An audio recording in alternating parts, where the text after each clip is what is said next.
আজ ইকো পার্কের সবচেয়ে ভয়ঙ্কর জায়গায় চলে আসি, তারপর তো যা হলো চলো গল্পটা শুরু থেকেই বলি। দাঁড়াও, তোমাদের আগে কিছু বলার আছে, সেগুলো বলে দিই, তারপর শুরু করছি। अबे जल्दी बोल, कल सुबह पनवेल निकलना है। দেখো, কলকাতা থেকে বাড়িতে এসেই আমার শরীর খারাপ হয়ে যায়। আর শরীর খারাপ হবেই বা না কেন? যখন আমরা কলকাতায় ছিলাম আমাদের জীবনের সবকিছু উলট পালট হয়ে গিয়েছিল। যেমন খাওয়া দাওয়া, ঘুমানো, এগুলো যে আমরা কখন করতাম ভাই ঠিক ছিল না। তাই তো বাড়িতে এসে শরীরের এই অবস্থা। যাই হোক, ঘুরতে ঘুরতে চলে আসি মিশরের বিখ্যাত পিরামিড দেখতে। তারই সামনে আছে মিশরের সেই বিখ্যাত মূর্তি। এটা দেখার পর তো আমার খুবই ভয় লাগছিল। अच्छा।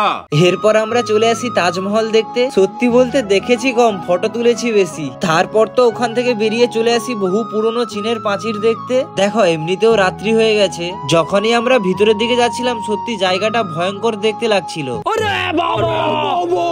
আর রাত্রি হয়ে গেছে বলেই তো এবার আমাদের ইকো পার্ক থেকে বেরোতে হবে। আর যখনই আমরা বেরোচ্ছিলাম তখনই দেখলাম বাঁশ। আর এই বাঁশ দেখলে আমার মনে পড়ে যায় আমি জীবনে যে কত বাঁশ খেয়েছি সেইগুলো আর কি। আজকের মতো এতটাই, আবার আসছি কালকে। বাই।